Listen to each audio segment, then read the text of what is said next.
Bienvenue au podcast Liberté d'être, présenté par Eros et compagnie, qui vous donne un code promo de 15% de rabais avec le code Liberté15 sur leur site internet qui est erosetcompagnie.com.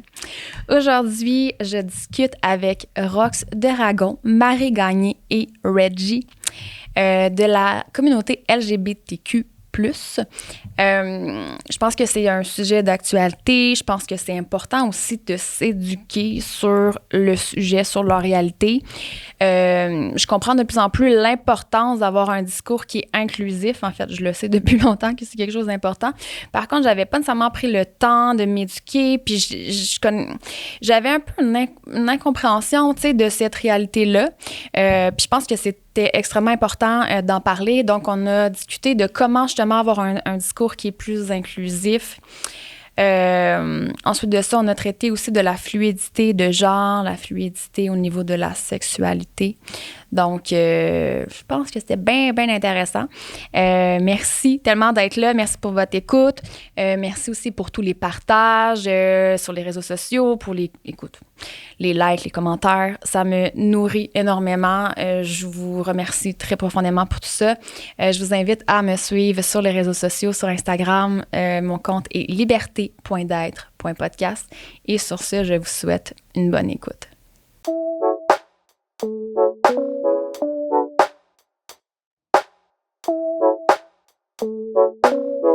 Bienvenue. Yeah! Ben merci d'être là, premièrement. Merci à toi. Pour qu'on jase de la communauté LGBTQ. Est-ce que je dis comme il faut first? Je sais qu'il y a une lettre qui s'est rajoutée récemment. Ben, ça peut être LGBTQ+, ou LGBTQ2IA. Oui. Parfait. Puis... Yeah! Cool! Elle a fait trop de podcasts back-à-back. Elle avait besoin d'un break. Non, mais j'irais dans la base, tu sais, tant qu'à commencer. Peut-être juste expliquer, mettons, la différence entre les deux, genre. Puis qu'est-ce que ça se présente avant? Oui, ben ouais. Ben, je vais vous présenter dans l'intro, mais oui, si vous voulez juste... Ouais, quand même. Je sais, tout le monde me dit, tu veux qu'on se présente? Il me semble que tu commencerais. Il y a une intro que je fais à part, mais oui, allez-y, je pense que ça peut être cool que vous preniez le temps là, de vous présenter. Yes. Qui commence? Je peux y aller. Allô, je m'appelle Reggie. Mes pronoms sont il et lui.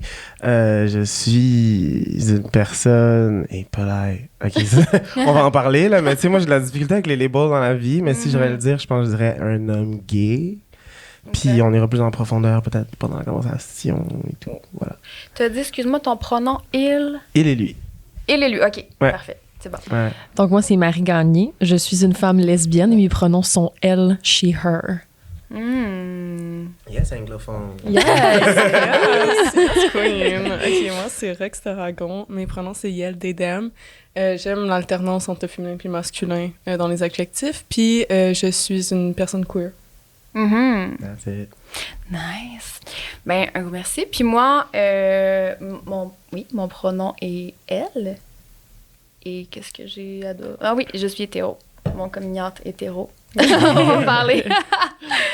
Aïe, aïe, aïe. Bon, mais je sais pas dans quel sens commencer. Là. Dans le fond, tu sais, moi, j'étais intéressée à comprendre peut-être un peu plus votre réalité.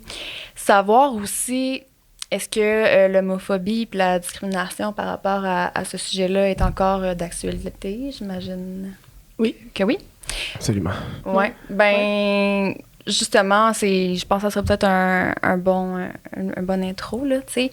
Je sais pas si vous voulez partager, tu sais, peut-être des témoignages ou des trucs que vous vivez au quotidien qui seraient peut-être dérangeants, irrespectueux. Ça ressemble à quoi ce que vous vivez?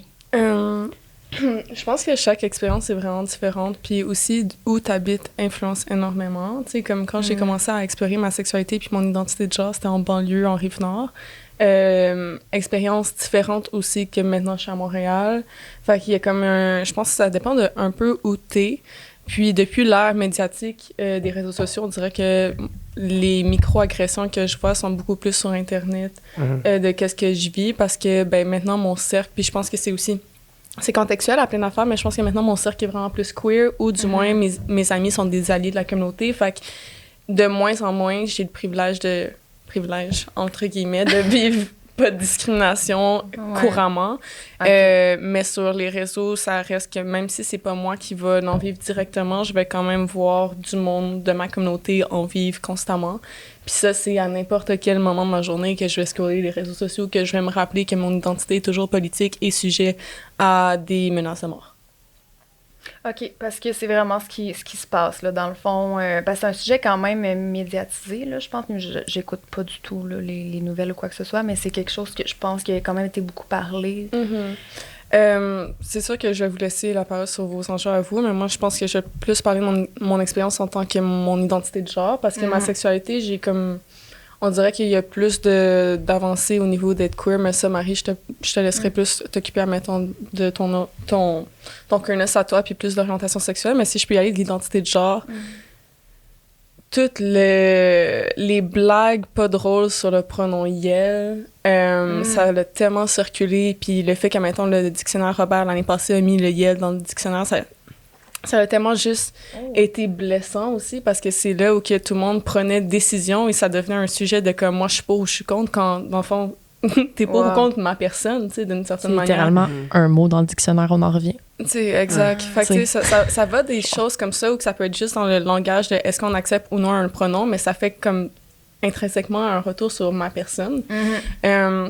Il y a aussi des personnes sur les réseaux sociaux, puis c'est un peu pour ça que j'ai arrêté de faire du contenu éducationnel, si je peux être honnête, qui prenait beaucoup de place sur la non-binarité, puis sur prendre parole, puis faire de l'éducation, puis tous les commentaires étaient extrêmement violents et méchants et dégradants. Puis les personnes, à place de vouloir écouter, riaient et mégenraient. Donc mégenrer, c'est utiliser les mauvais pronoms d'une personne juste pour discriminer son propos.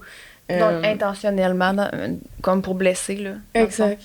Puis, tu sais, moi, mettons, qui voyais ça puis qui voulait faire encore plus d'éducation à la sexualité, je trouvais ça rough parce que c'est comme si, de mes miens, on est blessé constamment. Puis le monde était comme, OK, mais peux-tu prendre ma position sur cette personne-là? Peux-tu prendre, comme, toi, t'en penses quoi de... Mais, wow! Je vais pas commencer à discriminer, genre, à me positionner sur une personne non-binaire, comme, je sais pas, une femme va pas se positionner sur une autre femme, tu sais, dans le sens, c'est comme, on est tous différents au final. Mais c'est ça, c'est comme constamment, mettons, sur les réseaux, c'est vraiment rough. En vrai, aussi, tu sais, il y a comme...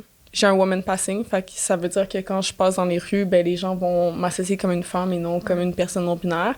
Fait que ça va toujours être genré au féminin, ou ça va être des mots comme binarisants, comme madame, fille, mademoiselle, par ici, ou peu importe. Puis mais encore là, c'est comme s'il n'y a pas de reconnaissance de mon identité réelle, ou du moins, il n'y a pas de souci ou pas d'ouverture à faire genre, hey, comme, non, en fait, c'est pas ça, tu sais.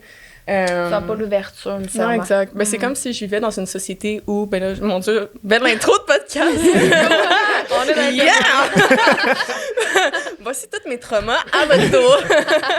Mais c'est comme si je vivais dans une société où j'étais invisible. T'sais, c'est souvent l'image que je ressens. Puis maintenant, j'ai la chance de, comme, quand j'en ai pris conscience que ça va être difficile pour moi de me sentir inclus, parce que c'est un projet autant individuel que de société d'ouvrir ce large spectre pour que tout le monde puisse se sentir libre puis émancipé dans leur vie, ben je me suis juste entourée de personnes qui allaient pas pouvoir m'offrir cette possibilité-là, puis qui allaient pouvoir aussi prendre la place pour moi quand j'ai pas la charge mentale pour. Fait que quand il y a des personnes qui me mégenrent, mes amis, maintenant, ils savent qu'ils doivent intervenir. Comme ça m'enlève une pression, puis ça me fait sentir aussi que mon identité est reconnue par les autres et non tout le temps en moi. Ouais. OK, il y a plein de sujets que tu as nommés que je veux creuser, là, mais on va poursuivre avec vous, là, à savoir... Ben... Ben c'est ça. En fait, j'ai le privilège d'avoir le straight passing. Tu as parlé du woman passing, mais d'avoir l'air hétérosexuel. Je suis une femme blanche. J'ai beaucoup de privilèges dans la société qu'on est actuellement. Fait que c'est vraiment rare l'homophobie que j'ai vécue en personne ou la discrimination que j'ai vécue en personne. Je dirais que c'est vraiment plus au niveau des réseaux sociaux, justement. À l'ère des réseaux sociaux, c'est beaucoup plus facile d'être derrière un écran et de se prononcer puis de faire des commentaires homophobes. Mais je suis pas sûre que ces personnes-là te le feraient dans ta face, dans la rue. Fait que c'est vraiment plus dans des moments comme ça que j'ai vécu mes expériences d'homophobie. Mais c'est ça, tu sais, c'est vraiment par rapport au straight passing, tu sais, j'en parle souvent, mais mettons, une de mes ex qui était full plus butch presenting, elle était vraiment plus masculine, tu sais, elle vivait vraiment plus de discrimination sur une base régulière parce qu'elle a le look stéréotypiquement lesbienne. Wow. Fait que c'était fou un peu de voir ça quand j'étais avec elle, où j'avais beaucoup plus de commentaires homophobes quand je me promenais main dans la main avec elle parce que justement, on était un couple ensemble, elle est plus masculine. Ouais. Fait que c'est quand même assez intéressant de voir les deux réalités, mais dans la vie en général, j'ai pas tant à faire face à ce genre de commentaires, mais tu sais, ça arrive. On n'est jamais à l'abri. Là. Je pense que quand tu fais partie de la communauté queer, tu vas avoir à faire face de près ou de loin à des commentaires de ce genre-là. Là. Ouais. Oui, absolument. Moi, ça a été quand même un peu étrange parce que mon introduction au queerness ou à l'homosexualité, ça a été en tant qu'insulte, en fait. Moi, c'est la première fois que j'ai entendu ce mot-là. On me le lançait pour me faire du mal. Puis je savais pas c'était quoi. J'étais vraiment jeune. J'étais au primaire. Puis j'avais pas eu la chance d'explorer encore ce côté-là de moi, alors qu'on me mettait ça déjà sur le dos. Puis c'était vraiment écrit en rouge, là. C'était méchant. Tu sais, ça avait une connotation négative. Puis quand j'ai compris que j'avais le droit d'être une personne homosexuelle, ça comme j'ai dû commencer en désapprenant ce que j'avais appris avant en termes de d'enlever la connotation négative à la chose, puis ensuite de le réapprendre de façon positive. Puis ça a été vraiment long à faire parce que même quand je me le suis avoué à moi puis je l'ai accepté, j'avais quand même des gens qui me le lançaient en façon d'insulte, tu sais. Puis j'ai jamais vraiment compris pourquoi ça devrait être quelque chose d'insultant, pourquoi ça devrait concerner d'autres personnes également. Fait que ça a été un cheminement vraiment très difficile. Puis encore aujourd'hui, ça se passe. Puis, tu sais, quand tu fais moi, j'ai fait 2 émissions de télé dans la vie, là. Puis quand tu fais ces émissions-là, on dirait que les gens te déshumanisent complètement de un et sentent que tu leur dois quelque chose. Je me souviens, j'étais à Mixmania, j'avais 17 ans, puis j'ai regardé mes commentaires sur Instagram quand c'était quand même relativement nouveau, Instagram. Puis les gens débattaient dans les commentaires si j'étais gay ou pas. Oh my God, comme si t'allais pas les voir, j'étais genre. pas là, tu sais. En plus, la publication, c'était genre mes souliers à côté des souliers de ma mère. Comme c'était vraiment pas drôle. C'est parti du type de souliers que je portais. Puis là, après ça, c'est devenu « Ah, mais il est clairement gay parce qu'il porte ça. » Puis l'autre personne est comme « Voyons, dis pas ça, c'est sûr qu'il est pas gay. » Mais il y avait comme personne de ces deux-là qui était de mon bord. Tu sais, il y en a une qui me disait que j'étais gay en tant qu'insulte, puis l'autre qui essayait de me défendre en disant que je l'étais pas, tu sais. Fait qu'il y avait personne là-dedans qui était pro-gay, comme. Wow. Je faisais juste recevoir ça, je lisais ça, puis j'étais comme « Oh my God, OK, ça va-tu finir à un moment donné, tu sais.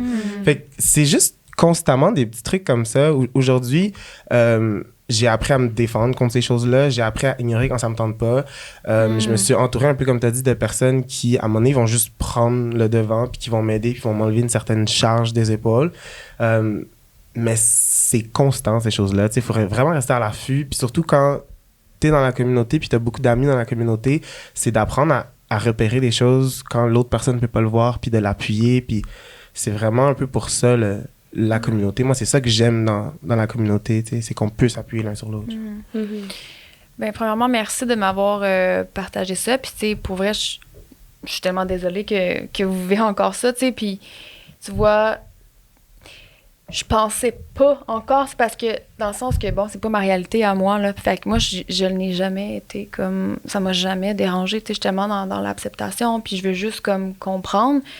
Puis justement, tu sais, des fois, j'avais peut-être l'impression de dire « ça existe plus, là, tu sais, genre, c'est 2000, là, l'année 2000, là, mais non, c'est encore là, tu sais. » Fait que je pense que c'est ça, c'est important d'en parler. Puis, tu sais, j'irais peut-être dans le vif du sujet, à savoir, premièrement, pourquoi vous pensez qu'il y a encore des jugements, puis ça serait quoi les outils, genre, le travail à faire au niveau de notre société, tu sais, finalement, pour avoir un discours qui est plus inclusif. Il y a des gens qui sont là, puis sont comme, OK, tu sais, moi, je veux collaborer, là, je veux faire ma part, justement, pour que ces personnes-là vivent plus ça. Qu'est-ce qu'on peut faire? Je pense que c'est d'en parler de plus en plus. Ouais. Genre, plus il va en avoir, plus ça va changer les choses. Tu sais, toute forme de discrimination, souvent, je crois que c'est des gens qui n'ont jamais été exposés à ce genre de choses. C'est, mettons, moi, je viens de la Gaspésie, le fin fond du cul du Québec. J'ai le Rimouski. Ah, c'est vrai? Ouais. Trop nice. Puis, tu sais, je veux dire, mon école secondaire, là, c'était ultra hétéro, blanc, catholique, tu sais, très homogène, OK? Ouais, fait que c'est pas que c'est normal, mais mettons, s'il y a une personne voilée qui se promène dans ma ville, les gens vont être comme Que c'est Oh ça, mon ouais. Dieu, Non, non, c'est parce qu'ils n'ont jamais vu ça. Tu sais, ils sont Ouais. pas habitués à ça. C'est la même chose pour si quelqu'un voit un couple de gays qui se promènent main dans la main. Tu sais, fait que je pense que c'est vraiment d'en parler pour que justement Richard, 55 ans, à Gaspé, qui soit comme ah, ben OK. Tu sais, dans une émission de télé, si tu vois un couple d'homosexuels, ben que ça Ouais. devienne normalisé parce que c'est normal. Tu sais. Exact. Fait que ça serait la première étape. C'est pour ça qu'on est là aussi Ouais. aujourd'hui. Puis, tu sais, peut-être plus concrètement au niveau du discours inclusif, c'est quoi la base, là? Comme... Ben, j'avais peut-être juste envie aussi de rebondir sur ce que Marie disait, là. Ouais. J'aurais aussi envie de dire de quand tu ressens un inconfort par rapport à un membre de la communauté LGBTQ2IA+, introspecte pourquoi tu te sens autant inconfortable. Qu'est-ce que de l'autre te dérange autant qui te fait comme avoir des sentiments ou des pensées ou même des paroles ou des actions violentes ou de curiosité ou peu importe, mais que c'est pas dans l'acceptation totale, tu sais.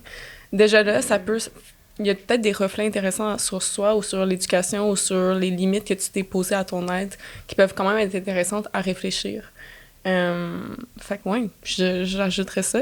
Oui, de façon générale, quand on juge quelqu'un comme tu mentionnes, c'est la même chose, là, tu sais, dans le fond, c'est que pourquoi ça vient te déranger, genre, tu sais, autant. il y a quelque chose, t'as quelque chose à apprendre sur toi, dans le fond, au final. Exact, parce que, tu sais, on le voit aussi dans la communauté entre femmes qui s'embrassent dans les bars, tu sais, quand c'est deux femmes hétéros qui vont s'embrasser dans les bars, ben les gars, ils vont juste comme cheer up, puis juste encourager, puis trouver ça chaud, mais quand c'est deux femmes lesbiennes qui s'embrassent, ben là, c'est dégueulasse, ou c'est genre fucking lesbienne ou whatever. Genre, tu sais, comme là, il va y avoir des commentaires un peu trash, mais tu sais, c'est comme les doubles standards de comme quand c'est pas pour vous plaire, pourquoi ça vous dérange, tu sais. Comme, c'est aussi ça, en tout cas. C'était quoi ton autre question? J'ai complètement oublié. Par rapport au discours, tu sais, dans le fond, c'est ça, pour avoir un discours qui est plus inclusif, ça serait quoi les bases à intégrer, là? Mais je pense qu'initialement, un peu comme on en parlait avant de commencer, je pense qu'il faut pas avoir peur de demander. Tu sais. Si tu rencontres quelqu'un, puis vaut mieux que tu demandes, puis ensuite que tu fasses des erreurs, puis tu dis hey, je m'excuse, je vais réessayer, puis de juste continuer à essayer le plus possible, mais de ne pas avoir peur de demander, de ne pas avoir peur d'en parler, en fait, c'est ça. Puis tu sais, autant d'en parler dans des podcasts d'en voir à la télé, mais dans une conversation avec une personne individuellement, tu sais, d'humaniser la personne, d'humaniser les sentiments, puis d'essayer le plus possible de dire qu'est-ce que toi, tu voudrais que la personne te demande par rapport à toi, des choses qui sont plus difficiles chez toi, tu sais. Moi, je préfère que la personne commence la conversation en me demandant, toi, tes pronoms, c'est quoi? Comment tu veux que je t'adresse? Qu'est-ce que tu comprends? Comme d'aider la personne qui va pas nécessairement tout le temps montrer ses boundaries, à établir ses boundaries dans la conversation, puis ensuite de faire tout en ton possible pour rester dans ces boundaries-là puis de respecter ce que la personne vient d'établir, tu sais. Fait que je pense que de demander à la base ouvertement puis de pas... tu sais, ça va juste aider à ce que ce soit plus un tabou, tu sais. Comme si t'es comme, hein, je peux-tu te demander de... Tu sais, plus tu marches sur des œufs, plus t'es comme... Ça crée un malaise, ça comme crée j'ai un fait malaise. tantôt. Mais tu sais, un peu, mais pas c'était vraiment pas grave, c'est vraiment correct. Puis je trouvais ça intéressant parce que je savais qu'éventuellement on allait aller là, tu sais, c'est pour ça qu'on est là, tu sais. C'est vraiment de créer un safe space puis de pouvoir en parler autant que possible. Puis je pense de juste éviter le malaise. Si tu mets genre quelqu'un, de t'excuser puis de passer à autre chose. Tu sais, tu restes tout le temps dans le malaise, dans le oh my god, mais justement, tu dramatises la chose encore plus. Ça aide pas plus, tu sais. Aidons la conversation à avancer. Je m'excuse, je vais faire attention, on continue puis on avance. Puis je suis sûr que la personne va apprécier, tu sais. C'est juste de respecter ses boundaries puis de respecter ce que la personne te demande aussi. Donc, quand tu dis de demander, ce serait comme, tu sais, les pronoms. Ouais. Puis, l'orientation sexuelle, Ça, c'est pas tant nécessaire. Ouais, c'est ça, dans le fond, on n'a pas besoin de non, réellement de je pense que c'est plus savoir, une question de pronom parce qu'on va l'utiliser dans la vie en général, mais tu sais, t'as pas besoin de savoir avec qui je couche. C'est ça, Mais c'est important. Ouais. Pour avoir une discussion, c'est pas nécessaire Ouais, non, de le savoir. non, exactement. À la quincaillerie, salut! Dans la section des vices. C'est ça, tu demandes à ton caissière, c'est quoi tes pronoms, ton orientation sexuelle et ton prénom? Tu sais, c'est non. Fait que les pronoms, Ouais. Les c'est pronoms, la base, ouais. mettons. Tu sais, l'idéal, là, dans un monde utopique, ça serait vraiment que les gens se présentent constamment avec leur prénom puis pronom. Tu sais, c'est tout le temps comme un ton Roxiel. Tu sais, puis ça, c'est de demander autant aux personnes que tu as comme une petite hésitation sur leur pronom qu'aux personnes que tu le sens, mettons que... Tu sais, c'est de demander à tout le monde parce que si une personne n'est pas habituée, une personne, mettons, hétéro cisgenre qui n'a jamais été sensibilisée aux pronoms, ben tu lui demandes, mettons, ah, toi, c'est quoi tes pronoms? Puis comme, ben, je sais pas de quoi tu fais. Ben, là, tu fais une petite job d'éducation directe. Puis là, la personne va être un peu plus consciente. Puis va avoir au moins une petite tu vas avoir semé une petite graine de conscience pour cette personne-là, puis si éventuellement cette personne-là rencontre une personne non-binaire ou une personne qui utilise un pronom tierce, parce que ça veut pas dire que le YEL égale personne non-binaire ou personne gender fluide, tu sais, n'importe qui peut utiliser des pronoms, les pronoms ne définissent pas l'identité de genre pour autant. Fait que, tu sais, je pourrais avoir, mettons, des pronoms masculins sans nécessairement me considérer comme un homme, tu sais. Fait que, tu sais, de s'aimer cette graine-là de conscience de comme, c'est quoi l'utilité des pronoms, puis de demander puis d'ouvrir cette porte-là à cette discussion-là, ben, je pense que ça peut aider aussi à réduire, nous, notre tâche d'éduquer constamment les gens. Puis, ben, les personnes alliées peuvent aussi, comme, éduquer d'autres alliés en devenir, puis créer juste une société plus d'acceptance, tu sais. Dans le fond, de rien assumer, là, quand tu rencontres quelqu'un. Juste vraiment. pas assumer quoi que ce soit. Ouais. Puis c'est comme, tiens, mettons, il y a tout le temps l'exemple de genre, mais j'ai un cousin gay, genre, je sais c'est quoi l'homosexualité, mais non, tu sais, honey, tu le sais pas, genre, Non. comme... Puis chaque expérience est tellement différente, puis c'est tellement catégorisant d'avoir des phrases de même de, non, mais j'ai un ami non-binaire, je sais comment, genre, utiliser tes pronoms, mais non, peut-être pas, genre, peut-être ton ami non-binaire, c'est différent. Ses pronoms ou n'importe qui, tu sais. Fait que c'est tout le temps de s'assurer que, genre, même si tu connais un peu sur la communauté, tu sais pas la personne devant qui tu t'adresses. Et fait que c'est comme une personne hétéro, c'est genre, t'as des zones de confort dans ta communication que je ne connais pas puis que je vais devoir m'assurer de connaître au fil du temps qu'on développe une relation. Ben, c'est la même chose avec les personnes de la communauté, sauf que ça va être des enjeux différents, tu sais. Je trouve que c'est tellement important ce que tu dis, puis ça m'a fait penser... Tu sais, avant de venir ici, je réfléchissais un peu au sujet, mettons, puis ça me faisait penser juste à l'acronyme LGBTQ+. Ce qui me dérange chez certaines personnes, c'est que quand ils regardent des gens qui ne sont pas dans la communauté, qui vont regarder cet acronyme-là de loin, ils vont énormément généraliser, surtout par rapport à quelle lettre définit qui, puis toi, tu fais dans quoi, puis on oublie l'individu. On oublie que dans la communauté est composée de personnes qui ont des expériences très précises et propres à eux-mêmes, des expériences très personnelles qui vont s'identifier peut-être à une lettre dans l'acronyme, mais ça veut pas dire que toutes les définitions que tu t'es créées par rapport à cette lettre-là vont accorder à cette personne-là. C'est d'accepter qu'il va y avoir de l'individualité chez chaque personne, puis que chaque personne va avoir des besoins différents en termes de conversation, en termes de juste coexister avec cette personne-là. Tu sais. C'est de pas oublier l'individu, je trouve qu'il est important.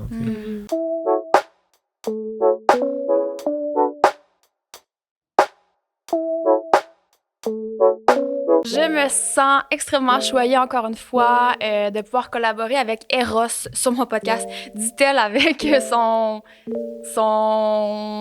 Satisfyer, dans mes mains. Merci Eros de rendre le tout possible et de collaborer à la mission. Je vous rappelle que Eros vous offre un code promo de 15% de rabais avec le code Liberté15 sur leur boutique en ligne qui est erosetcompagnie.com. Sur le podcast, on traite, oui, de santé mentale, de croissance personnelle, mais aussi de sujets tabous. Puis je considère que la sexualité et les jouets sexuels en font partie. Fait que je me fais comme mission d'enlever un peu les mythes par rapport aux jouets sexuels.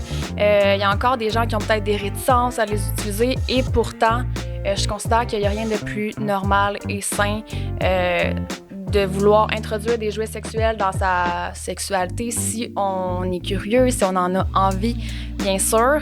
Je pense que c'est quelque chose qui peut être super le fun à utiliser, soit seul ou avec un ou des partenaires, que ce soit pour faciliter le chemin vers l'orgasme, pour pouvoir varier peut-être davantage les positions sexuelles, pour s'explorer, pour se permettre le plaisir. Donc, sur ce, je vous dis qu'il n'y a absolument aucune honte à acheter des jouets sexuels. Il y en a pour tous les goûts, donc allez découvrir ça. Je vous souhaite un bon magasinage.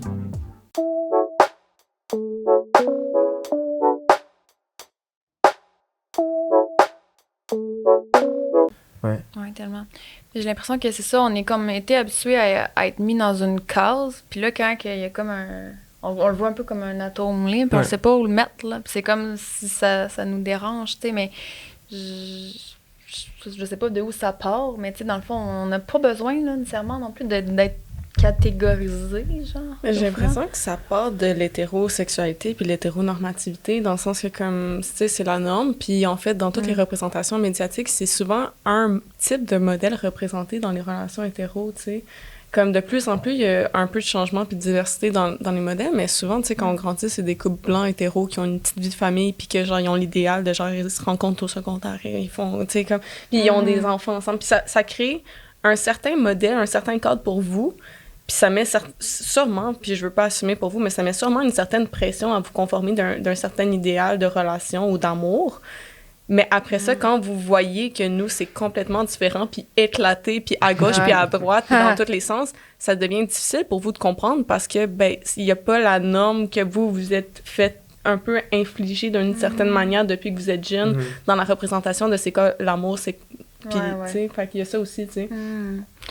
Ouais, c'est vraiment intéressant. Puis, tu sais, là, on a parlé des pronoms, mais moi, je serais aussi curieuse de savoir, tu sais, peut-être des trucs que peut-être vous entendez régulièrement puis qui n'a pas sa place, OK? Puis je vais donner un exemple, vous allez me fusiller du regard, parce que j'avais un ami, justement, j'ai un ami qui est homosexuel, puis, tu sais, là, de ça, comme 3 ans, j'étais encore moins éduquée que je suis maintenant. Puis des fois, quand je parlais de lui ou que même qu'il était là, je disais « Oui, c'est mon ami gay ». Puis je sais pas pourquoi je disais ça, mais il était comme « Quoi? Genre, c'est quoi le rapport? Pourquoi tu dis ça? » Puis là, il me l'a fait réaliser. Puis j'étais « Ah, c'est vrai, ça a donc même pas rapport. » Mais je sais pas pourquoi que je le nommais comme ça. C'est parce que j'ai rencontré un gars puis que whatever, tu sais, que je voulais qu'il sache que on n'est pas en couple ou qu'on n'est pas en relation, je sais pas. Mais tu sais, ça, c'est un exemple, j'imagine, de trucs à ne pas faire. Je sais pas s'il y a d'autres trucs qui revient, qui est comme, qui a pas sa place. Mettons, dans un couple lesbien, de demander c'est qui l'homme dans le couple. Oh. Tu sais, si je suis dans une relation lesbienne, c'est parce qu'il n'y a pas d'homme. C'est pas mal ça le but. Non, mais ça, c'est ça. tu sais. Non, mais écoute, je me suis tellement fait demander souvent. Mais c'est qui l'homme, c'est qui la femme? Ouais, mais Comment je te dirais ça? C'est souvent aussi les détails oubliés, là. Comme, ah non, mais c'est... OK, Ouais. mais comment tu vis ta sexualité? Ouais. Genre, Non, mais tu ah peux-tu me dire ouais. comment le sexe lesbien, ça C'est fonctionne? ça. Mais comme si tu veux savoir, éduque-toi ou explore. Tu sais, c'est comme, m'a pas de parler de mes expériences pour autant si on n'est pas rendu là. Puis si je veux pas aussi, tu sais. Tu sais, il y a plein d'autres ressources qui sont pas mes expériences personnelles, C'est mettons. ça. Tu comprends? Exact. Mais Ouais, Le je pense que truc les gens de- sont curieux, puis Ouais. j'imagine que c'est pas mal intentionné, Non. là, mais Mais c'est quand même drôle quand tu... quand tu y penses, ouais. Ouais, exactement. Ouais, Qu'est-ce que je voulais dire? J'avais un autre exemple, je l'ai oublié. Mais Avez-vous d'autres exemples? Regarde, regarde-moi pas, je sais Regarde. pas. Lis dans mes pensées, dis-moi qu'est-ce que je voulais dire. Non, mais c'est... Moi, en même temps, à mon identité de genre, quand je me questionnais, il y avait souvent mes amis qui voulaient bien faire, mais c'est des faux pas maintenant là, que je réalise avec le temps. Puis, ouais. tu sais, étant donné que je suis fluide de genre, souvent, des fois, je vais avoir des journées plus masculines, d'autres plus féminines, puis d'autres plus comme au milieu androgyne. Puis, souvent, mes amis, ils voulaient bien faire, fait qu'ils me demandaient « T'es-tu plus gars ou fille aujourd'hui? » Puis je suis comme « Ouf! » Tu sais, c'est comme ni un ni l'autre. On peut parler d'énergie, on peut parler de masculin, féminin, OK, mais comme j'ai pas envie de penser constamment, là, mon radar est où sur le spectre, là, je suis comme, OK, je le mets ici, OK, tout le monde, genre, tu sais, c'est comme, mais souvent, tu sais, ça venait d'une bonne place, mais c'est comme, prends pas un barème de binarité pour me demander après ça, moi, je suis où là-dedans quand je suis dans même pas ce pôle-là, tu sais. Moi, ça me fait penser, je pense, quand j'ai fait mon coming out pour la première fois, que pour vrai, on va sûrement en parler, là, mais I wish I had never done that. Genre, j'aurais vraiment voulu ne jamais faire de coming out, mais quand je l'ai fait, j'avais 16 ans, puis j'ai fait mon coming out en tant que bisexuel. Parce que je sentais des attirances pour les personnes des deux sexes. Puis, éventuellement, ça a évolué. Mais tu sais, j'avais quand même fait mon coming out à toutes mes amies, puis éventuellement, ça a évolué, ça a changé. J'explorais plus le côté homosexuel de la chose qu'autre chose. Fait que là, je savais plus trop, moi, j'étais où en termes de labels. C'est pour ça que quand je me suis présenté, j'avais vraiment de la difficulté, parce qu'encore aujourd'hui, c'est un cheminement pour moi, puis c'est un spectre, puis je sais pas, je suis placé où, tu sais, puis je sais pas si je veux faire le travail de me placer, parce que faire ce travail-là, je sais pas si je le ferais pour moi ou pour plaire aux gens. En tout cas, parenthèse. Mais, puis éventuellement... je sais pas, je parlais avec des amis, puis on m'a comme remis dans la face mon coming out bisexuel. C'est comme devenu une arme en disant comme, ouais, mais toi, dans le fond, là, t'es pas bi, t'es plutôt gay parce que, genre, t'as juste fait de quoi avec des gars. Je suis comme, mais au pire, ça te regarde pas, je comprends pas, tu sais, pourquoi tu viens me corriger dans mon orientation sexuelle. En fait, je pense que ça fait juste prouver à quel point les coming out, oui, des fois, c'est important pour la personne en tant que telle, mais c'est pour donner quelque chose aux autres, tu sais. Puis après ça, ils l'utilisent un peu comme ils le veulent. Genre. Puis moi, on a utilisé ça contre moi, contre mon évolution personnelle. Puis c'est ça qui m'a toujours dérangé, tu sais. En fait, des fois, I wish I would have never given that to these people. Genre, je sais pas comment dire ça en français, là. Genre, j'aurais voulu jamais donner ce pouvoir-là aux gens de me remettre d'en face que, là, 2 mois, genre, j'étais une personne bisexuelle, puis qu'aujourd'hui, je devrais être gay, ou je devrais être ci, je devrais être ça, tu sais. Genre, c'est tellement propre à soi, puis personnel à soi, tu sais. Puis je pense qu'il faut juste laisser les gens évoluer comme ils le sentent, comme ils le veulent, puis que ça grandisse, puis que ce soit correct, tu sais. Parce que ça concerne pas l'autrui, ça concerne seulement la personne, tu sais. Mais tu sais, je me demande, c'est quoi notre inconfort face à ça, dans le fond? Tu sais, face à, justement, cette fluidité-là? C'est parce qu'on se le permet pas? Ben, c'est que, encore là, la fluidité, ça va dans tout un cadre autre que la rationalité. Fait que dans la fluidité, il n'y a pas de 50-50. La bisexualité, c'est pas 50-50. C'est pas genre je suis attirée moitié vers un genre, moitié vers l'autre. Puis anyway, c'est pas juste les 2 genres, la bisexualité. Là. Mais comme je pense que c'est un inconfort à pas comprendre parce que, tu sais, normalement, l'hétérosexualité, c'est un à l'autre. L'homosexualité, c'est un. Fait que, tu sais, comme pour la bisexualité, que ça soit différent, puis qu'il y a un respect à l'interne de ça, c'est challengeant pour les personnes à comprendre. Puis même pour moi, tu sais, mon premier coming out était bi aussi. Maintenant, c'est plus pan, j'avouerais. Mais je trouve ça tellement difficile de vivre entièrement, honnêtement, ma bisexualité juste par le regard des autres, t'sais.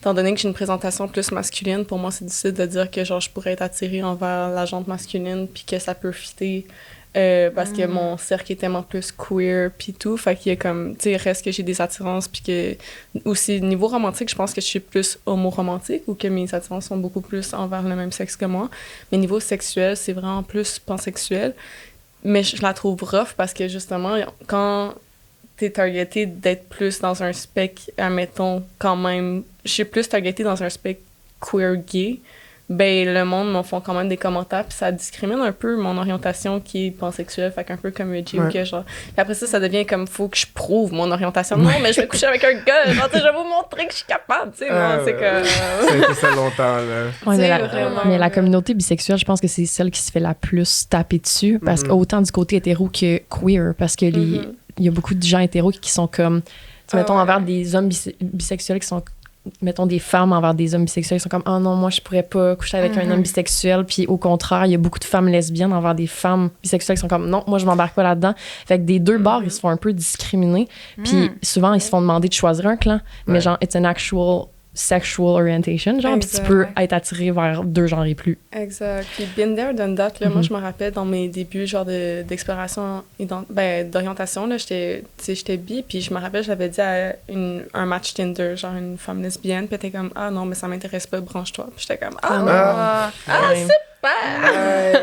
J'aime ça que tu vas là, parce que moi, je pense que c'est le commentaire irrespectueux que j'entends le plus, justement, par rapport à la fluidité de genre puis à la bisexualité aussi. Comme quoi, tu sais, la personne, elle se branche pas. C'est une phase. Elle sait pas qui elle cherche, dans le fond. Là. C'est quoi que vous auriez à répondre?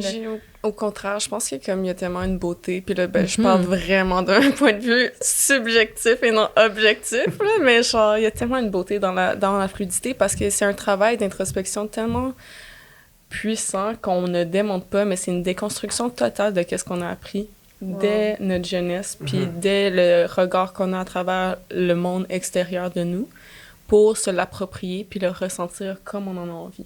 Fait que c'est challengeant pour les personnes qui se permettent pas cette liberté-là ou qui sont pas entièrement à l'aise dans leur propre label aussi, qui peut être plus comme strict, puis c'est correct d'avoir un label strict, là. Je suis pas en train de dire que je suis supérieure à n'importe qui, mais c'est juste, tu sais, c'est comme, mais ce travail-là est fait, puis je pense qu'il y a comme, à la place d'avoir la reconnaissance d'avoir fait ce chemin-là, on a souvent plus comme de méchanceté gratuite ou d'incompréhension qui peuvent être blessantes. Mon Dieu, je trouve ça puissant, ce que tu dis, parce que ça s'applique à d'autres niveaux aussi, là, dans le sens que tout ce qui sort du conventionnel, finalement, t'es comme pointé du doigt, parce que justement, les gens ben, jugent ça, tu sais, sont pas habitués, genre, fait que... Ouais. Ben, tu sais, même juste l'expression de genre, là, tu sais, je voulais en parler parce que, tu sais, on avait dit qu'on vivait plus de mots, ben, de queerphobie sur les réseaux sociaux, mais comme, je me rappelle, il y a comme une couple de mois, Marie puis moi, on est allés dans un petit quartier de Montréal pour aller se prendre un café. Ah oui, ça. Puis c'était comme un petit café italien, genre, puis on est allés là, puis les deux, on était... Ben, tu sais, j'ai la misère à décrire notre style, ben vous le voyez si vous regardez sur YouTube, là, mais comme, notre style est nous, mais I guess que c'est pas très hétéro, ni très genré comme ce genre. Fait que, tu sais, on s'est juste pointé au café pour prendre des cafés pour emporter, puis tout le resto nous regardait, tu sais, comme tout... Il y avait des petits regards, puis il y avait des personnes plus âgées qui nous regardaient, puis tu sais, moi, j'essaie à ce moment-là de juste comme me créer une petite bulle de lumière, puis genre, juste rester dans ma propre énergie, mais comme, reste que, tu sais, ça devient dérangeant un peu, puis, tu sais, Marie était comme, ouais, le doute te regardait vraiment, puis j'étais comme, ah ouais? Mais c'était vraiment intense, je me rappelle, ça m'avait marqué. Parce qu'on dirait que je le remarque plus tant, là, maintenant, mais spécifiquement, Ouais, c'est ça? ouais. Hey, on lâche pas la grande. Dans ce café-là, ça m'avait vraiment hit à quel point c'était intense. Ah ouais. Mais c'était plus, mettons, une autre génération. Tu sais, comme c'était des gens, je dirais 50 ans et plus, là, OK. qui étaient comme, tu sais, je me rappelle en plus, on peinturait, là, moi, j'avais l'air d'un, tu sais, j'étais en grand baggy t-shirt avec ma casquette. Ouais. Tu sais, on avait l'air justement là de... Ah, je suis en salopette, pas de top en dessous. Oui, c'est tu sais, ça. Avec la manche de tatou, tu sais, comme... Yeah. Mais Il tu devait sais, être comme, oh mon Dieu. vraiment hot, tu sais, mais comme... Absolument. Oh ça my les a God. dérangés un peu, mais tant que ça les... Comme, en tout cas... À chaque fois, je suis comme, ça vous dérange ou ça vous excite? Oui, c'est ça aussi. Oui, oui. C'est tout le temps mon questionnement. Si ça vous dérange, autant Ouais. comme... Est-ce que c'est parce que vous voulez comme un peu cette version-là de vous-même, tu sais? Mhm. Genre... Est-ce qu'il y a un peu d'homosexualité refoulée? Ouais. C'est ça! Mhm.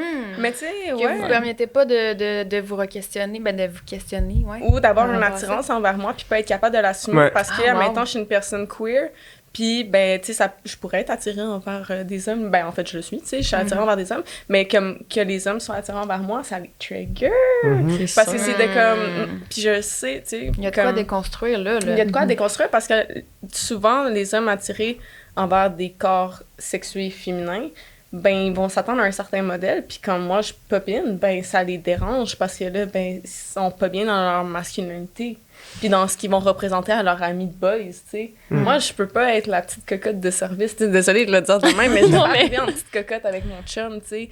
Fait que c'est comme autant de challengeant pour le gars d'assumer ça, autant dans le privé que dans le public. Ouais. Fait qu'il y a ça aussi, tu sais. C'est comme autant que je suis attirée, puis c'est pour ça que genre, mes attirances sont tellement conflictuelles envers les hommes, parce que I do love men, mais comme c'est pas safe d'être avec eux, tu sais, comme au niveau de me sentir vraiment bien dans mon identité de genre.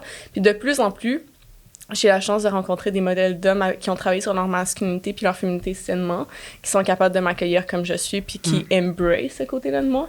Mais reste que comme dans le day-to-day, dans la Matrix, c'est pas ça, tu sais.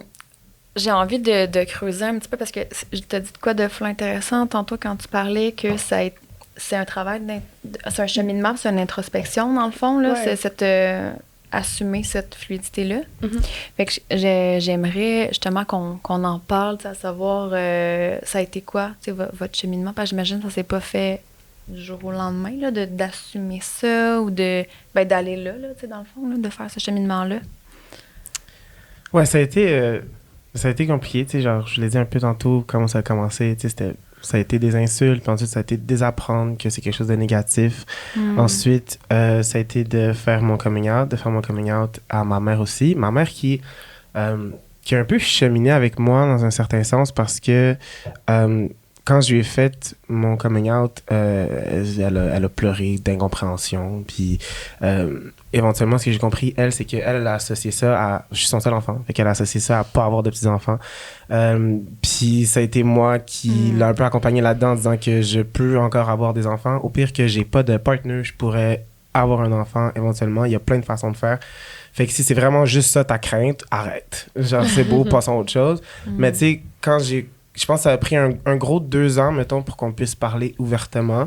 Puis moi, ça fait partie vraiment intégrante de mon cheminement parce que ça a toujours été juste ma mère et moi. Fait que genre, c'est mon rock, je suis son rock, là. Puis Pendant 2 ans, ça a été vraiment difficile parce qu'on écoutait des émissions, puis s'il y avait des couples homosexuels à la télévision, ben elle allait comme lâcher des petits calls subtils, genre « Ah, moi, dans mon temps, il n'y avait pas ça, pourquoi ils montent ça à la télé aujourd'hui? » tu sais.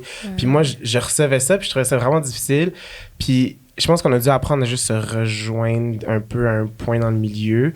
Je me souviens éventuellement, à un moment donné, je suis juste rentré chez nous. Puis je me souviens plus pourquoi on est allé là, mais j'ai juste dit, un jour quand je vais rencontrer quelqu'un que j'aime vraiment, comme je veux pouvoir te le présenter, puis en ce moment, j'ai pas l'impression que je pourrais faire ça. Puis je trouve qu'on s'éloigne, tu sais. Puis là, elle s'est remise à pleurer, je me suis mis à pleurer, puis là, on s'est rejoint là-dessus. Fait que, mettons, quand ça s'est passé, j'ai pu vraiment plus recommencer à travailler sur moi plutôt que travailler sur notre relation. Puis moi, j'ai eu beaucoup de... Parce que moi, la façon que je m'habille, la façon que je me présente, la façon que je me porte mes cheveux, whatever, c'est plus souvent associé au genre féminin. Mais moi, je me considère vraiment comme une personne cisgenre masculine. Okay. Puis ça a été difficile parce qu'on a souvent argumenté avec moi sur mon identité de genre, comme si c'était quelque chose qui m'appartenait plus. Genre, on dirait que les gens, quand c'est quelque chose qui n'est pas dans leur communauté, ils sentent qu'ils ont le droit d'argumenter, puis ils ont le droit de poser, de remettre en question, puis ils ont le droit de... C'est comme si ça t'appartenait plus. Genre, faut que tu débattes quelque chose qui t'appartient toi, puis j'ai toujours trouvé ça difficile.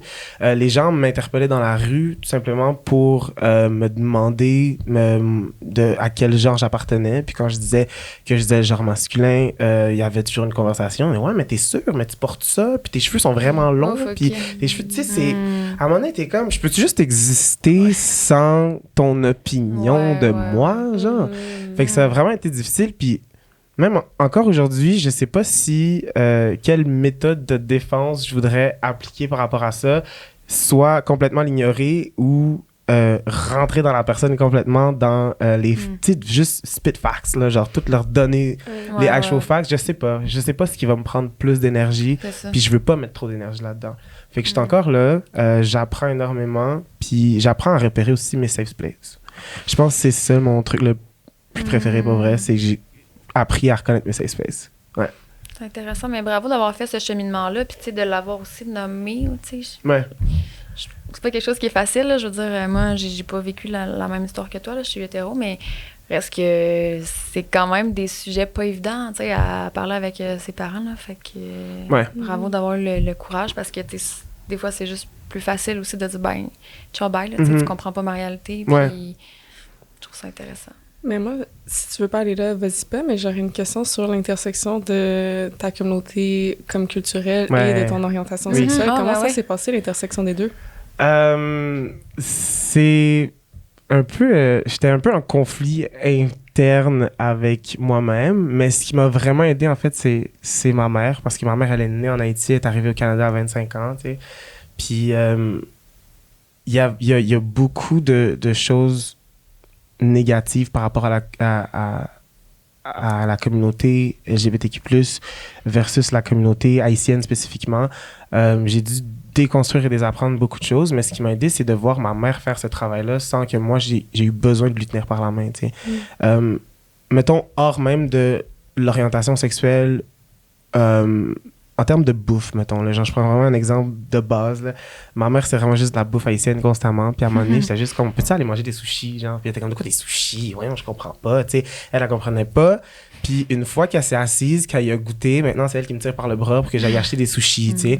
Fait que ce qui a vraiment aidé, c'est de voir qu'une personne, ma mère aujourd'hui, elle a 61 ans, puis elle fait encore du travail pour désapprendre beaucoup de choses, puis on s'apprend à se détacher des choses qui ne nous conviennent pas dans la communauté dans laquelle on appartient, tu sais. Que ce soit des individus, que ce soit des concepts, si ça nous parle pas puis ça nous fait du mal, on va avoir aucun problème de se détacher de ça, puis éventuellement de se créer notre propre bulle, puis de prendre les éléments qu'on aime de cette culture-là, de l'intégrer dans nos vies, mais seulement les éléments qui vont nous faire du bien, tu sais. De pas se forcer à fitter dans quelque chose, parce que sinon, à un moment donné, moi, je serais nulle part, genre, je serais juste comme en train de flotter un peu partout, puis genre, autant que je trouve ça le fun de flotter, genre, live, ça me tente pas d'être groundé par vos concepts homophobes, fait que je vais juste m'en détacher, point. Puis si vous avez des problèmes avec ça, ben, je vais me détacher de vous aussi, c'est aussi simple que ça. Voilà. Merci pour la question. Merci de ta réponse. Vraiment intéressant. Très intéressant. Je sais pas. Ben, my God, mon parcours, ben, c'est ça, j'en ai parlé un peu, là, je viens de la Gaspésie, Ouais. puis comme, tu sais, ça a jamais été une option pour moi dans ma tête de faire partie de la communauté queer jusqu'à ce que je déménage à Montréal. OK. Ouais. Fait que t'avais... Ouais. Dans le fond, c'est Ben, quand t'es arrivée à En fait, ben, j'ai fait mon cégep à Rimouski, justement. OK. Puis c'était comme un petit entre-deux, là, Ouais, tu sais, ouais. c'était comme mon pré-Montréal. Puis là, je commençais à me douter justement que j'étais bisexuelle. Fait que je me rappelle m'avoir fait mon coming out bisexuel à moi-même. J'étais comme, OK, parfait. Puis là, quand je suis arrivée à Montréal, puis que là, j'ai expérimenté pour de vrai avec des femmes, j'étais comme, oh, she's not even bisexual. Fait que c'est ça. Là, j'ai fait mon coming out lesbienne. Puis, ben, c'est ça. Je l'ai déjà dit dans un de mes épisodes de podcast, mais j'avais fait mon coming out à ma mère pendant qu'on écoutait Crazy de Jean-Marc Vallée. Genre, parce que dans le fond, un des acteurs fait son coming out une année, puis là, j'avais dit à ma mère, peux-tu le mettre sur pause, s'il te plaît? Puis là, j'avais fait genre, ben, dans le fond, ce qu'il vit, c'est comme moi. Puis elle était comme, de quoi? J'étais comme, ben, tu sais, je suis gay. Puis là, elle était comme, c'était vraiment pas un big deal, mais tu sais, mes parents, c'est comme les deux personnes les plus open-minded, sont full artistiques, ils s'en foutent, là. Ils étaient comme, en osant que t'es heureuse, en osant que t'es safe, non. Mais je me rappelle, j'étais tellement stressée, tu sais, je m'étais mis une pression moi-même parce que j'avais peur de décevoir. C'est fou, pareil, d'avoir cette mentalité encore, d'avoir peur de décevoir. Ça devrait tellement pas être un concept qui existe, tu sais. Mais sinon, c'est ça, j'ai vraiment de la chance. Je suis vraiment consciente de ça, que mon coming out a super bien été avec les gens autour de moi. Puis c'est ça, fait que au début, je pensais que j'étais bisexuelle. Après ça, j'ai utilisé pan. Après ça, queer, lesbienne. Je chevauche entre les deux, mais je dis quand même haut et fort que je suis lesbienne. Là. C'est comme ça mon branding. Là. Quand je trouve à chaque occasion que j'ai de le plugger que je suis lesbienne, là, c'est sur TikTok. Ouais. Mais on dirait, je sais pas, c'est juste qu'il y en a tellement pas. Puis je m'assume. Ouais, mais je m'assume tellement, puis je veux prouver aussi. Ben, pas prouver, mais dans le sens, je suis quand même. J'ai le straight passing, tu sais, je suis quand même, tu sais, j'ai un petit edge, mais je suis quand même relativement féminine. Tu sais, je veux prouver que ça se peut d'être une lesbienne assumée, mais d'avoir un look stéréotypiquement féminin, tu sais. Ouais. Fait que c'est ça. Je m'assume, fait que je le dis out loud, mais c'est vraiment pas une nécessité d'avoir des labels. Puis si on le sait pas, c'est pas un rush aussi de le savoir, tu sais. Fait que, ouais. Est-ce que tu penses que si jamais tu aurais resté en Gaspésie, par exemple, j'imagine ton parcours aurait possiblement été... Mais je pense pas que je serais restée en Gaspésie, là. Ouais. Honnêtement, depuis que je suis jeune, je suis comme, j'ai tellement hâte d'être à Montréal. Je sais pas depuis que je suis née, là, j'ai hâte d'être à Montréal. Là. Ouais. J'ai toujours quand même été une fille de ville, même si j'ai été élevée sur le bord de la mer puis dans les champs. Là. Mais ouais, mais c'est sûr que ça aurait probablement été différent. Je veux dire, je l'aurais ressenti éventuellement à l'intérieur de moi, mais d'après moi, ça aurait pris plus long. Ça aurait été peut-être plus difficile aussi l'afficher ou l'assumer parce que tu n'aurais pas eu de modèle, moins de modèles. Mais les gens se font vraiment plus juger en région, tout simplement. Fait que, puis tu sais, d'arriver à Montréal puis de voir autant de gens ouverts puis plein de communautés différentes puis les orientations, j'étais comme, oh my God, c'est rafraîchissant. Tellement. Oui. Wow. Mais tu sais, juste se permettre, tu sais, souvent, Marie puis moi, on sort, là, maintenant, ça diverge de notre parcours identitaire, là, mais on sort souvent dans les bars ensemble, puis juste se permettre de pouvoir mettre ce qu'on veut, comme pas pour plaire pour le regard du male gaze, puis pas pour plaire à l'hétérosexualité, ça fait tellement du bien, tu sais. Je me rappelle, j'étais allée donner une conférence en mai passé en campagne, puis j'ai juste mis mon style, mais un peu plus propre. Parce que je pense que ça allait dire un peu plus genre intense. Question des challenger bien comme Non, mais justement, tu sais, je sais jamais à quel point ça, tu sais, c'est drôle. Non, c'est pas drôle parce que non, c'est pas drôle, mais tu sais, c'est tout le temps un enjeu pour moi si je pars en région, qu'est-ce que je veux mettre parce que j'ai peur de vivre la violence. Ouais. Fait que, tu sais, c'est tout le temps comme une question de genre, j'aime ça sortir avec toi, Marie. Ben, dans les bars, platoniquement parlant. Narcissique, c'est ce sujet. Mais non, mais j'aime ça sortir avec toi dans les bars pour me permettre ça, justement. Puis juste être avec mes amis qui me font sentir safe, de pouvoir mettre les vêtements que je porte. Des fois, mes amis vont faire des petites remarques, genre de comme, c'est drôle tes lunettes aujourd'hui. Puis je suis comme, ils sont nice. Je sais que tu t'aimes ça. Je sais que tu trippes un peu. Mais, tu sais, c'est ça, je suis allée en campagne, genre, il y a quelques mois pour une conférence que j'avais donnée, puis j'ai comme mis mon style, mais un peu plus propre, juste au cas où que ça soit correct, tu sais. Puis je me suis perdue dans le chemin, classiquement, et j'ai dû aller au dépanneur du village pour demander des indications où aller. Et je suis rentrée, c'était comme un vieux monsieur, peut-être dans la soixantaine, qui m'a regardé de bas en haut pour ensuite me parler. Puis tu sais, je suis juste comme, oh, OK, comme... si ça va à ce point-là, moi, je demande des indications puis on me regarde de même pour ensuite me donner une réponse. Est-ce que c'était vraiment nécessaire, genre? En tout cas, fait qu'il y a ça. Il y a aussi, comme Montréal, ça offre tellement un safe space aussi à être créatif, parce qu'il y a tellement, outre la sexualité ou l'identité de genre, il y a tellement d'artistes que ça fait que la marginalité est rendue un peu plus la norme si t'as envie d'être dans ces endroits-là, puis ces environnements-là, tu sais. Fait que, love Montreal for that. Mais moi, tu vois, je vais beaucoup en région aussi, comme pour faire des... Je m'en vais au Saguenay demain, genre. Puis, je pense que les premières fois, ça m'a un peu pris par surprise. Puis, ce qui est un peu... je sais pas comment expliquer ça. C'est une espèce de couteau à double tranchant. Genre, moi, quand les gens me voient, les gens ont peur de moi énormément. Je sens, mettons, les gens qui reculent, les gens qui veulent regarder mais qui regardent pas. Fait que les gens ont pas tendance à aller vers moi. Fait que, mettons, on vivrait la même chose, mais la différence, c'est que moi, dans un certain sens, je me sens pas en danger, tu comprends? Puis je trouve ça vraiment... je trouve ça difficile, mais important de t'entendre dire, mettons, que toi, tu te sens en danger là-dedans, tu sais, parce que moi, je m'exprime énormément à travers mes vêtements. Puis ça me brise le cœur de... Tu sais, je le sais, mais juste d'entendre un témoignage quand même, de savoir que juste de l'expression de soi peut être motif pour faire du mal ou maltraiter une personne. Je trouve ça complètement dégueulasse, c'est pas vrai. Puis je suis comme un peu tanné, là, je suis un peu dosé, tu sais. Puis je sais que si le monde me trouvait pas aussi imposant, de par ma carrure, la couleur de ma peau, mes cheveux, tout. Puis il y a du monde qui me l'ont dit, là, genre, il y a du monde qui ont peur de m'approcher, même à Montréal, il y a du monde qui trouve que je fais peur, en tout cas. On verra bien. Puis, tu sais... Venez juste me parler, s'il vous plaît. Mais, pour vrai, comme je me dis, si ces personnes-là avaient pas eu peur de moi, qu'est-ce qui me serait arrivé, tu sais, quelle expérience, qu'est-ce que je serais en train de témoigner aujourd'hui, tu sais. Fait que je suis comme grateful que le monde ait peur, mais en même temps, pourquoi vous avez peur, c'est quoi votre problème, tu sais, je suis comme pogné là-dedans, tu sais, Mais j'ai l'impression que mon corps sexué féminin influence le fait que je peux être une cible plus facile de la violence.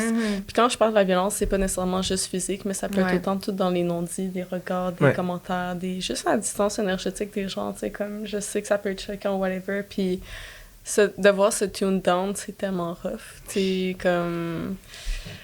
Ça ralentit aussi le beat de croissance du développement personnel. Tu sais, moi, les vêtements puis l'expression de genre, ça m'a tellement aidé à définir mes zones de confort puis à aller plus loin puis à me dire genre, comme, qu'est-ce que ce vêtement me fait sentir là? Autant par la texture que par le look, par la couleur, tu sais, comme tout ça. Puis de pouvoir me représenter à travers genre, une forme artistique, ça a toujours aidé pour moi à comme mettre des mots sans mettre des mots sur mon être. Mais c'est ça, d'aller en région puis d'avoir cette distance-là créée quand justement, j'avais une job, comme mon contrat, c'était d'aller faire de l'éducation à la sexualité sur l'identité de genre, tu sais. J'étais juste comme, OK, tu sais. Wow, puis en plus, comme quand j'étais allée sur le lieu, je voyais que comme j'étais le quota de diversité. Puis tu sais, pourtant, je suis blanc, puis comme je suis privilégiée, puis tu sais, j'ai un bunch de privilèges, mais juste à cause de mon expression de genre puis mon identité de genre, je sais que comme ça choque, puis je suis comme oh wow, j'imagine même pas une personne en situation de mobilité réduite qui est queer, qui avec une expression de genre comme la mienne, comment ça pourrait être encore plus dérangeant ou une personne, tu sais, comme n'importe quel autre barème d'intersectionnalité ou comme de marginalité. C'est rough. C'est vraiment rough. Mais avez-vous l'impression justement que c'est à vous comme à éduquer les gens, ou est-ce que vous sentez qu'il y a un support des médias, je sais pas, de la société, du gouvernement par rapport à ça? Ça dépend, parce que c'est quand même... Tu sais, je pense qu'il y a des moments pour nous que c'est bon à éduquer quand on a un podcast ou que, tu sais, l'invitation a été faite à 1 heure à cet endroit-là. Fait que là, nous, on s'est préparés individuellement, j'imagine pour vous, là, mais genre, je me suis préparée individuellement à être disposée à ouvrir la place de parler de trauma à des fins éducationnelles. Mais c'est pas ça. Puis ce que les gens, j'imagine, font sans conscience, ben eux, ils pensent que on est un horaire 24/7 d'éducation, tu sais. Fait qu'eux, ils ont une question, fait qu'ils vont la poser, puis ils vont penser que c'est le bon moment pour nous de la recevoir puis d'en faire de l'éducation. Fait que c'est ça que je trouve que c'est parfois blessant, puis non seulement je réalise avec le temps que c'est pas juste une job d'éducation, mais c'est une double responsabilisation dans le sens que c'est de l'éducation et aussi du care. Parce que souvent, les personnes vont se sentir mal d'avoir fait des erreurs dans le passé ou dans le présent, puis ils vont nous en parler, puis ils vont dire, ben là, est-ce que c'est correct, genre, je t'ai pas fait bien sentir dans puis là, ils vont toutes nous donner leur charge émotionnelle de genre, je me suis senti mal parce que je t'ai blessé, aide-moi maintenant après ça à me sentir mieux. Fait que non seulement on a besoin d'éduquer, mais d'être là pour la personne à dire non, mais c'est correct. Non, c'est pas correct. La validation. Exactement, c'est pas moi qui va te valider sur le fait que tu m'as invalidé, tu sais. C'est ça aussi, tu sais.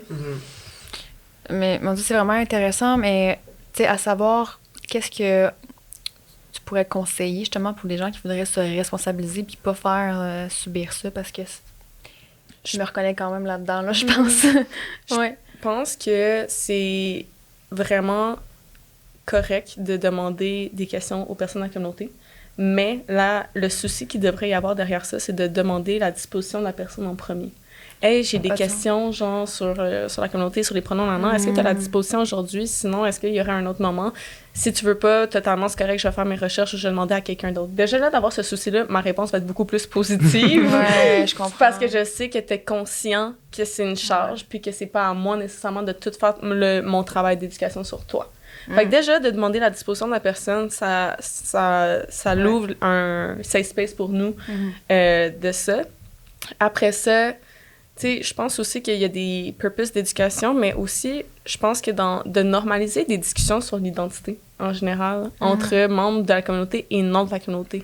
Fait que souvent, avec mes amis queer, on va parler d'identité de genre, puis on va parler de plein d'enjeux, mais sans jamais mentionner des fins où j'éduque mes amis.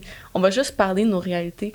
Fait que d'ouvrir cet espace-là entre personnes, ce genre, comme, et personnes, mettons, non-binaires ou gender fluid, puis ça, de juste parler de comme, hey, toi, dans ton 9 à 5, genre, tu sais, c'est comme, c'est quoi que tu remarques, puis ça, puis juste, ah ouais, moi, de ma vision, je remarque ça. Tu sais, juste d'ouvrir un espace à, comme, s'intéresser à l'autre, non uniquement pour ses enjeux, mais pour son être. Ça, je trouve que c'est comme un point que j'apprécie beaucoup dans mes relations, de comme, pour moi, c'est une fierté d'être gender fluide.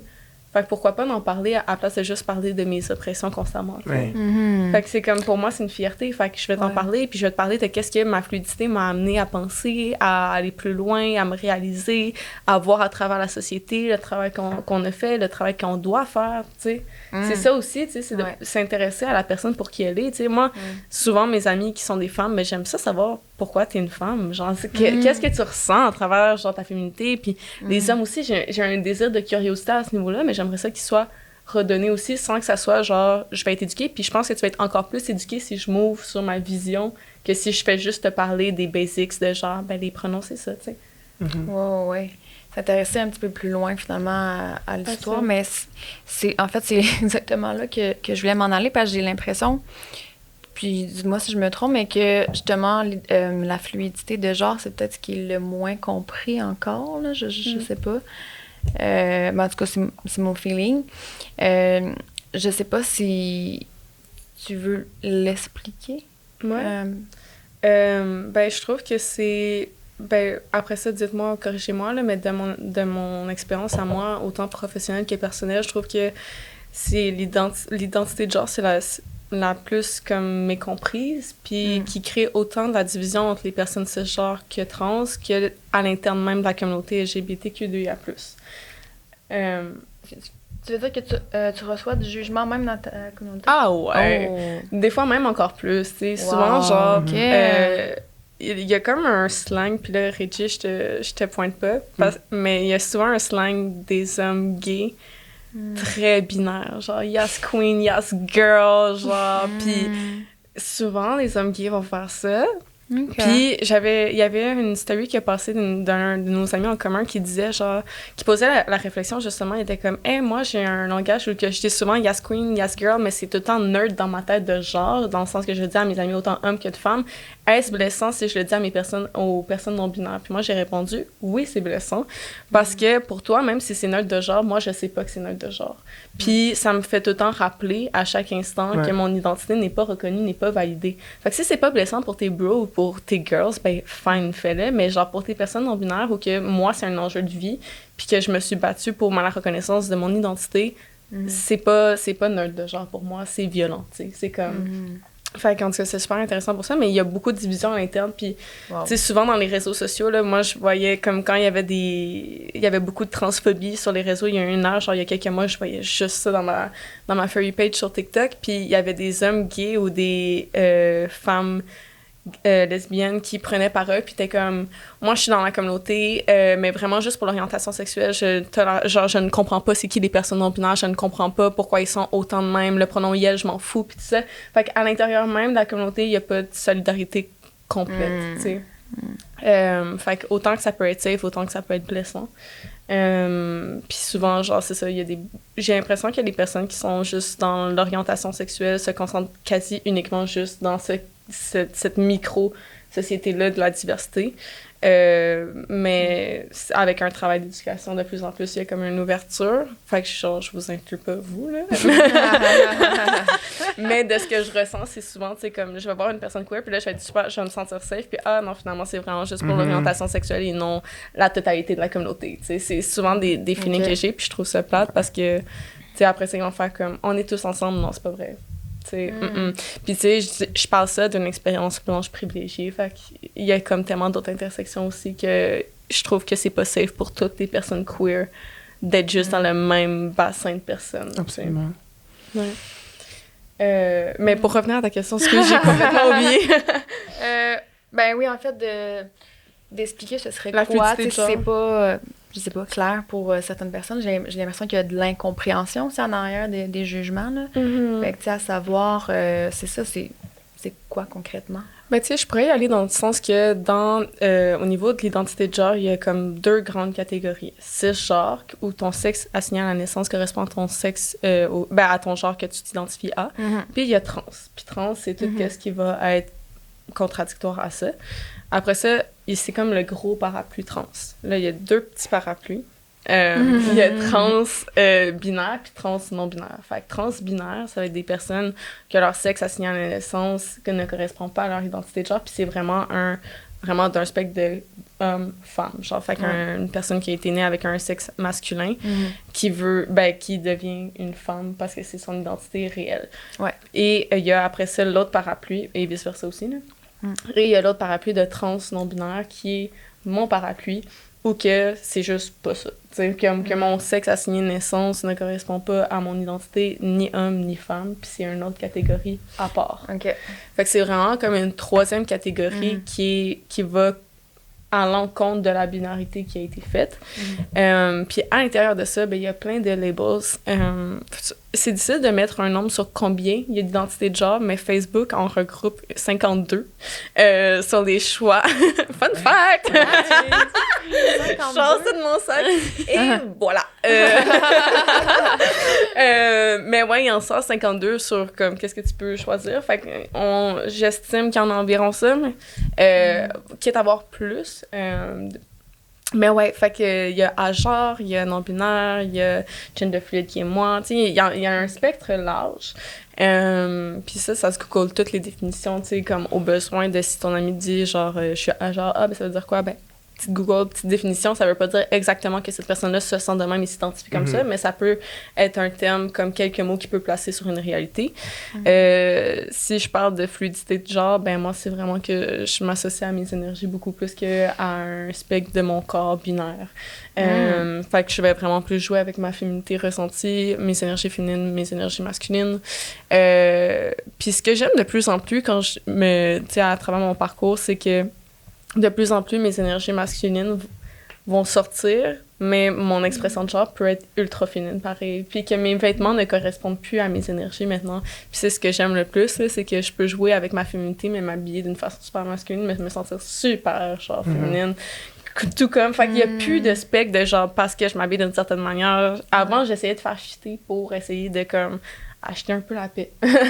Mais maintenant, au contraire, tu sais, comme, je porte ce que je veux, mais genre, je fais juste jouer avec mes propres énergies. Puis, tu sais, quand on est amis avec moi, ben, tu sais, Marie, tu peux le voir, le switch se fait quand même, genre, dans l'énergie. Tu sais, ma voix va varier un peu. Ma démarche aussi, la rapidité de ma voix, un peu tout mon non-verbal va changer avec tout dépendant de dans quelle énergie je suis cette journée-là. Moi, je fais plus le travail de être conscientisée de comment je me sens puis comment j'agis parce que ça devenait juste trop, là, de comme « Oh my God, en ce moment, je bouge de même parce que je suis trop masculin. » Comme non. Ça peut devenir lourd à un moment donné de toujours se poser des questions. Là, Ouais, mais c'était souvent, en plus, c'était pour les gens. Les gens me demandaient ces questions-là, genre « Ah, mais t'agis comme ça veut dire que genre t'es dans ton masculin. » Puis j'étais comme « Ah ouais. » Puis là, moi, c'est ça. Maintenant, c'est rendu ma partie de plaisir. C'est les commentaires des gens sur moi. Genre « Ah, en ce moment, t'es vraiment masculin. » Puis je suis comme « OK. Pourquoi? » Parce que moi, je sais pas. C'est comme, j'ai juste arrêté de me poser constamment. Pas moi, ça. C'est ça, genre, je suis comme, ah, OK, fait que dans ta vision du masculin, genre, je corresponds à ça pour cette raison-là. OK, intéressant, parfait. Je passe ma journée. Puis maintenant, j'essaie de me bloquer à faire que ça me définit. Je fais juste prendre ce qu'on me donne. Puis je suis comme, OK, suivant. Mais c'est intéressant de voir, eux, c'est quoi leur vision du masculin, du féminin, tout ça. Mais moi, je me corresponds seulement à mes énergies. Oh my God, c'est vraiment, vraiment intéressant. Puis je vais vous dire un gros merci de m'avoir encore plus conscientisée. J'ai toujours compris. Ben non, c'est pas vrai. J'ai pas toujours compris parce que je ne connaissais pas jusqu'à tout récemment, honnêtement. Tu sais, je pensais depuis que je travaille pour Anne-Marie que je l'ai compris. Mais je pense qu'en discutant avec vous, je comprends vraiment l'importance de se responsabiliser. Puis je vois aussi les erreurs que j'ai faites dans le passé, puis l'inconfort, puis tout ça. Puis je pense que c'est important de s'éduquer, là, finalement. Là. Puis ça serait peut-être le mot de la fin, là, à quelque part. Je sais pas si vous avez un mot de la fin là, que vous voulez nommer. Peut-être les gens qui écoutent, qui ont un intérêt justement à être plus inclusif, puis... ouais, être plus dans le respect, puis à collaborer un peu d'une certaine façon. Ben, moi, je pense que ce que j'ai envie de dire, c'est simplement de respecter l'individu dans la communauté, puis de savoir que parce que plusieurs personnes s'identifient à un terme ou à un label, ça veut pas dire qu'ils vont tous avoir les mêmes expériences. Donc, de respecter les expériences des gens, puis de pas avoir peur de poser des questions aussi. Puis je pense que c'est juste ça, de respecter l'individu, puis d'accepter qu'il y a un individu dans la communauté, tu sais. Puis de façon générale aussi, ça s'applique au-delà de... Oui, absolument. Absolument. De prendre l'initiative de s'éduquer par nous-mêmes aussi, là, parce que c'est pas juste aux gens de la communauté. C'est achète un livre, fais une recherche Google. Surtout que YouTube, maintenant, ça peut être tellement rapide en 2 minutes à l'information. Puis d'être dans l'ouverture aussi quand une personne queer te parle, d'écouter, puis d'être dans la compréhension, puis dans l'empathie, puis Moi, je dirais que la curiosité, c'est un signe d'intelligence, mais tes questions peuvent être blessantes. Fait que toujours demander la disposition de la personne, puis de aussi penser à ta formulation de questions avant de la pitcher à quelqu'un. Je l'ai enregistré, celle-là. Je vais vous dire un gros merci encore, puis j'ai un petit cadeau que je vais vous remettre. Mais merci à toi. Merci vraiment d'avoir C'était vraiment chouette. Oui. C'est un petit quelque chose, c'est juste pour la fille qui parle dans son micro. Je sens comme à Noël. Oui, c'est ça. C'est comme nous notre bonne Noël. Et voilà. Merci. C'est vraiment juste une petite pensée pour vous remercier parce que, écoute, je pense que tout le monde est occupé dans la vie, puis j'apprécie vraiment que vous avez pris le temps. Nous qui l'ouvrent tout en même temps. ASMR! Fait que c'est un petit planner de Oranda Echo. Fait que merci encore. Ah, malade. Merci. Wow. Cute. Merci beaucoup.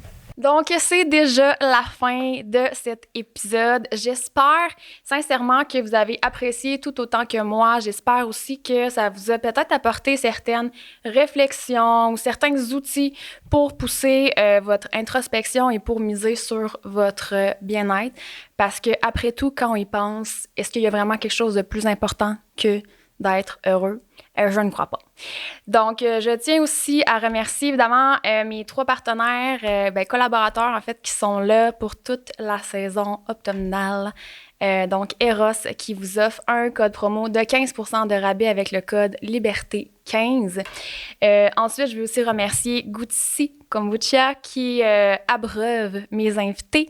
Et le dernier et non le moindre, Oranda Echo qui offre les cadeaux aux invités à la fin des épisodes, qui vous offre aussi un code promo de 15% avec le code Liberté15. Pour terminer, j'ai envie de vous inviter à suivre ma page personnelle sur les réseaux sociaux et où. La page du podcast sur Instagram, je vais le mettre dans le bas de l'écran. Ça me fait toujours plaisir de connecter avec vous. Puis j'ai envie de vous dire qu'à toutes les fois que vous commentez, que vous visionnez l'épisode, que vous le partagez à un ami ou que vous le partagez sur les réseaux sociaux, vous collaborez aussi à votre façon à la mission du podcast qui est la libération des tabous sur la santé mentale et la croissance personnelle.